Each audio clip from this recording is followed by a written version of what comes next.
Welcome in, everyone. You are listening to yet another episode of the Peace of My Mind podcast, a space for thoughtful reflection, creative exploration, and conversations that invite you to slow down and dig a little deeper. I am your host, J. Scott Gatsby, and once again, I am recording from the Inner Sanctum. This episode, we will be talking about burnout in the age of hustle culture. Essentially, we'll be exploring how capitalism and constant productivity impact mental health, especially in marginalized communities and creative spaces. So, wherever you are, whether you're journaling, walking, or just sitting with your thoughts, I invite you to join me for this conversation. Let's begin.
I want to start off by sharing a powerful quote from the revolutionary voice that is Fannie Lou Hamer.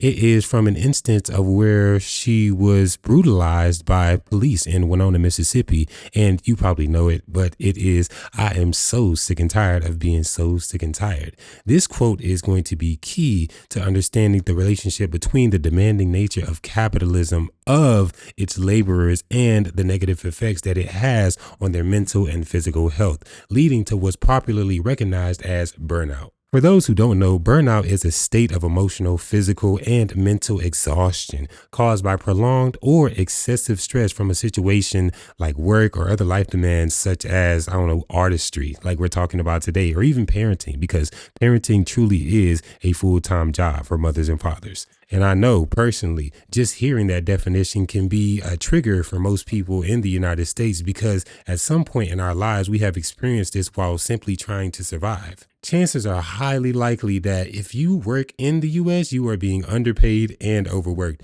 This is not a product of your decisions more so than it is a product of the design of the socio-economic system that is capitalism. For those who don't know, capitalism is essentially an economic system where private individuals or businesses own the means of production and their operation is primarily driven by profit.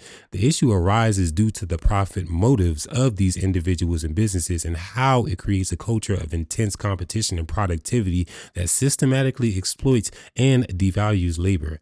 While burnout is a personal health issue, I would argue that capitalism creates the underlying conditions that lead to the widespread prevalence of burnout. Naturally, capitalism prioritizes profits over people, so compounded with inequities already embedded in the larger economy and society, it forces people of marginalized backgrounds, especially intersectional identities, Black women, to have to take on multiple jobs and an excess of hours, putting them in a constant state of stress and exhaustion. American history specifically showcases the segregation of occupational opportunities, designating the high-risk, low-wage jobs with few benefits to primarily African Americans and other people of color. To justify this oppression, propaganda was circulated for centuries to convince people that African Americans, indigenous people, and all other people of color were less than human, somehow making the mistreatment of them acceptable.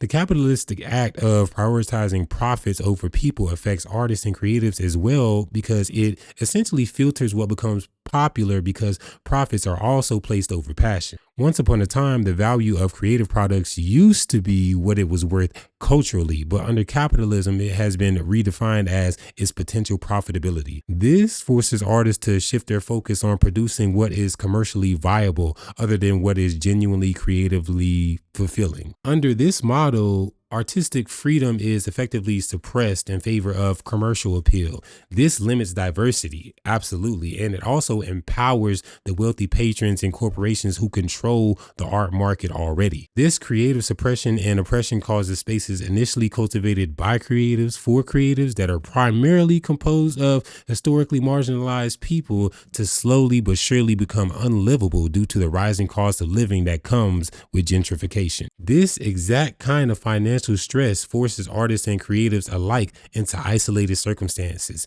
and these situations take away that communal energy that fuels and inspires the creative's very work. The communities that once thrived as hubs for artistry become replaced with whitewashed, expensive, exclusive venues. In conclusion, capitalism has zero interest in ensuring that we as its subjects are comfortable enough to be as free as human beings should be to live, instead of being forced to survive in situations of which we feel as if we are being forced to live in due to the circumstances that we are oftentimes born into. These unlivable conditions are a very significant factor, if not the explicit root cause of the experience of burnout that has become an issue that we as citizens governed under the system of capitalism know far too well. This oppression has been justified throughout history by the insistence of its victims being less than human, so therefore the treatment is somehow deserved. A destructive reach of this ideology continues far beyond business, of which it also affects artists and the creative community